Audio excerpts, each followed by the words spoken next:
Ya, pemirsa Tegar TV dimanapun Anda berada, dialog spesial kita sore ini bersama Ibu Mardalina ST MDM, Kasih Preservasi Balai Pelaksanaan Jalan Nasional BPJN Lampung, sudah berada pada sesi ketiga. Ini nggak terasa pemirsa, kita sudah melewati sesi 1 dan sesi 2. Banyak hal yang sudah disampaikan oleh Ibu Mardalina. Kalau sesi 1 tadi saya sampaikan profilnya Bu Mardalina, juga profil dari BPJN Lampung. Di sesi kedua tadi juga sudah dijelaskan soal realisasi pembangunan jalan dan jembatan, termasuk rencana pemeliharaan jalan jembatan nasional tahun 2025 ke depan. Saat ini kita berada pada sesi ketiga sesuai tema adalah persiapan jalan nasional Nataru akhir tahun 2024. Ini gimana ini Bu Mardalina, persiapan akhir tahun di 2024 nanti? Baik, yang pasti yang harus kami siapkan adalah jalannya. Sesuai dengan tupoksi kami, maka kami harus menyiapkan jalan yang zero pothole, kalau istilah di kami, atau tanpa lubang, atau kalau memang ada lubang itu segera diantisipasi, segera diatasi. Kemudian kami juga harus menyiapkan alat bahan material di lokasi-lokasi posko, dan kami harus menyiapkan juga poskonya. Posko ini memang wajib ada, baik itu kalau sekarang kita bicara akhir tahun berarti untuk Nataru, kalau istilah di kami Pak, atau Natal dan Tahun Baru. Tapi kalau Lebaran, istilah kita tuh jalur Lebaran, nah itu memang kami mewajibkan di setiap ruas jalan PPK itu ada minimal satu posko.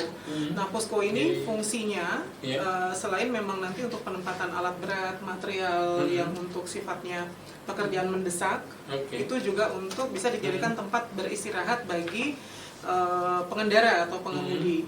Oh gitu ya, ada Betul. fungsi tempat istirahat. Memang kami mewajibkan untuk adakan itu, karena memang pada saat jalur Lebaran ataupun Nataru yang akan kita hadapi ini, pergerakan orang itu agak lebih banyak kan Pak, daripada waktu-waktu sebelumnya. Apalagi memang akhir tahun kan anak-anak sekolah juga sudah mulai libur. Betul. Nah, jadi kami mengantisipasi jalannya harus siap, harus fungsional, dan juga sebagai bentuk peduli kami terhadap masyarakat pengguna jalan, kami juga menyiapkan posko, di mana di dalam posko itu nanti selain tempat istirahat, minimalnya nanti ada air minum, kemudian bisa tempat pengendara itu untuk istirahat untuk rebahan misalnya gitu. Kemudian pasti ada toiletnya, kami mewajibkan ada toiletnya, kemudian ada musolahnya. Jadi memang kita membuat posko ini sebagaimana kalau kita mau beristirahat di rest area. Kalau di tol kan kita ada rest area. Rest area sudah lengkap lah ya Pak ya, dengan fasilitasnya gitu. Nah, untuk di jalan nasional kita adakan posko-posko jalan nasional. Yang menarik tadi Bu Mardalina sampaikan kalau ada lubang-lubang di jalan itu berarti ada pemantauan, atau bagaimana? Betul, kalau untuk akhir tahun memang kami selalu memantau jalan-jalan ini diupayakan untuk zero pothole Pak, karena memang dikhawatirkan nanti pengendara motor terutama ya, ataupun pengendara mobil gitu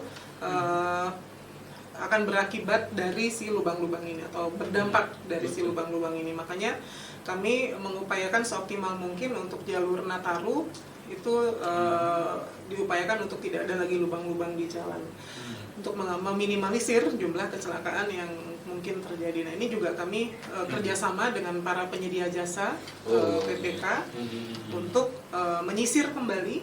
Saat ini sedang dilakukan itu Pak, penyisiran jalan nasional terhadap lubang-lubang. Kalau ada lubang segera kami perbaiki, dan nanti pada saat tanggal 18 Desember himbauannya dari pusat diharapkan itu sudah semua selesai. Jadi kami sudah siap 18 Desember ya. Iya, kami sudah siap dalam hal ini kalau istilahnya kami menyambut tamu.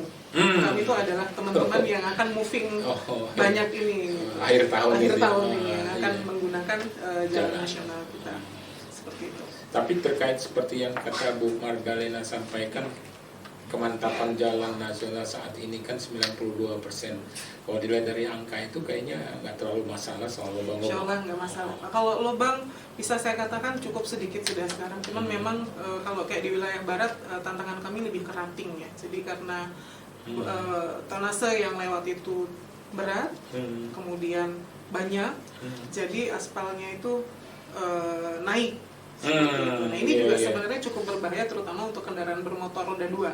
Kalau kita mobil kan kita bisa kita lewati yang Iya, rantingnya iya. itu, tapi kalau kendaraan roda 2, apalagi kalau hujan, kadang-kadang nggak terlihat kan Pak. Nah ini yang membahayakan, makanya kami juga mengantisipasi yang ranting ini, setidaknya kami pangkas, kami papras, kami kalau istilah kami itu kami lakukan dengan alat ataupun dengan CMM ataupun dengan jack untuk diratakan supaya minimal pengguna jalan tidak membahayakan diri mereka. Terutama pengendara motor Terutama tadi. pengendara motor. Bu Mardalan, ini kan saat ini juga ya seperti akhir tahun biasanya hujan, longsor, itu gimana antisipasi dari BPJN? Ya, sebagaimana yang kita ketahui ini, alhamdulillahnya Lampung ini memiliki beragam ini ya Pak ya, corak wilayah ya.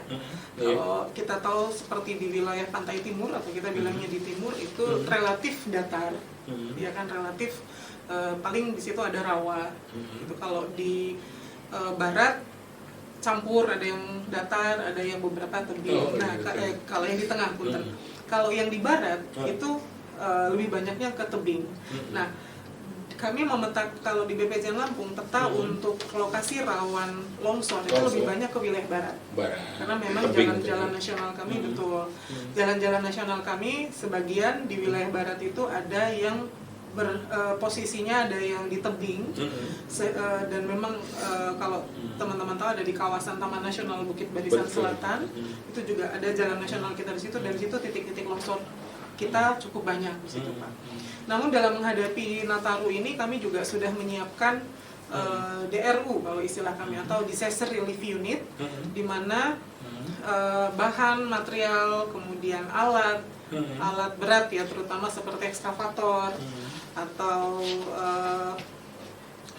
backhoe itu ada di situ, sehingga ditempatkan ditempatkan di lokasi yang memang berdekatan dengan titik longsornya, supaya kan seperti itu.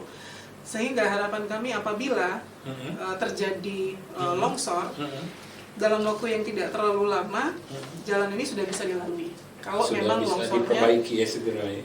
Paling tidak kita membuka jalur dulu. Oh iya, betul, kalau betul. memang longsornya masuk ke jalur jalan.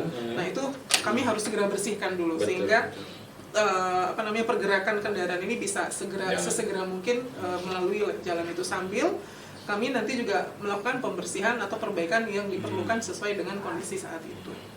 Unit reaksi cepat lah. Ya, kira-kira gitu. Unit ya. reaksi cepatnya. Itu tadi daerah-daerah mana tepatnya atau bagaimana itu? Kalau yang sering longsor menurut kami itu di daerah kawasan TNBBS Liwa, kawasan TNBBS Sanggi Bengkunat, kemudian juga ada di daerah sebelum kawasan juga ada di daerah Sanggi, kemudian di daerah Krui Liwa, itu memang daerah-daerah yang jalan kami berada di pinggir tebing Pak. Kemudian juga di Ratagung Manula, kemudian di Lemong ke arah Ratagung.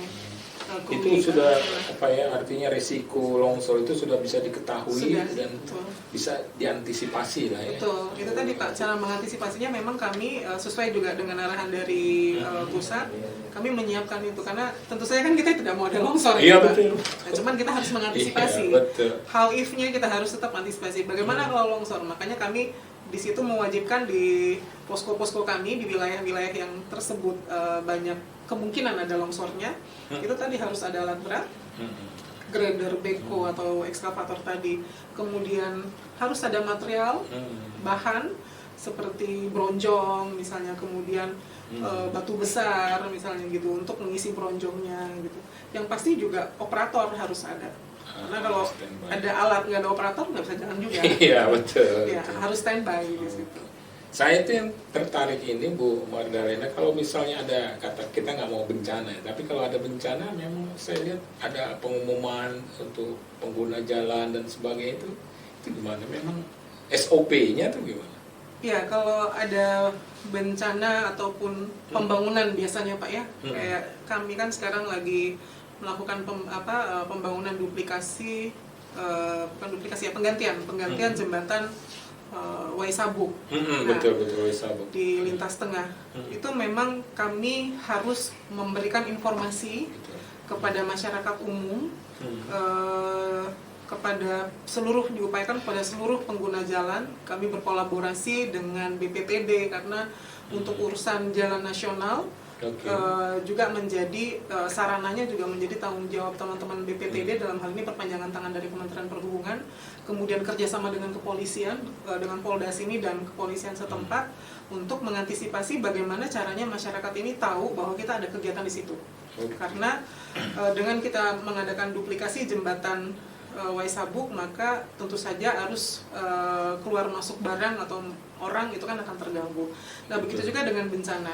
Kalau misalnya ada bencana, kami harus segera menyampaikan informasi tersebut kepada masyarakat umum melalui beberapa cara memang, Pak. Ada yang melalui media sosial dan juga ada yang melalui secara konvensional. Nah, kalau kami bilang secara konvensional itu biasanya melalui baliho-baliho yang kami tempel di lokasi-lokasi yang menurut kami titik tersebut akan dilalui atau merupakan akses utama menuju ke lokasi rawan longsor tadi atau lokasi pembangunan kami tadi. Nah, kalau pernah Bapak lihat contohnya tadi yang di Waisabuk, kami memberikan baliho juga bahkan sampai ke gerbang-gerbang tol. Jadi mengantisipasi barangkali ada truk-truk atau kendaraan yang mau lewat situ, karena kan apalagi kalau jembatan ya Pak, tonasenya kan harus kami batasi, kalau enggak jembatan sementara kita ini bisa melintir nih kalau nggak dibatasi gitu. Nah, dia bisa mencari alternatif jalan lain untuk menuju ke lokasi tujuannya gitu. Tapi mudah-mudahan kita berharap nggak ada bencana. Mudah-mudahan Pak, kami juga sangat berdoa itu tidak ada bencana. Tapi ini menarik juga bahwa dari penjelasan Bu Mardalina ini bahwa masyarakat itu nggak perlu khawatir lah untuk menghadapi persiapan akhir tahun ini, mau jalan-jalan kemana, lewat lintas mana, khususnya untuk jalan nasional ya Bu Mardalina. Betul. Ya pemirsa Tegar TV dimanapun Anda berada, dialog spesial kita bersama Kasih Preservasi BPJN Lampung, Ibu Mardalina STM MDM akan kita lanjutkan pada sesi selanjutnya. Jangan kemana-mana pemirsa, tetap di Tegar TV.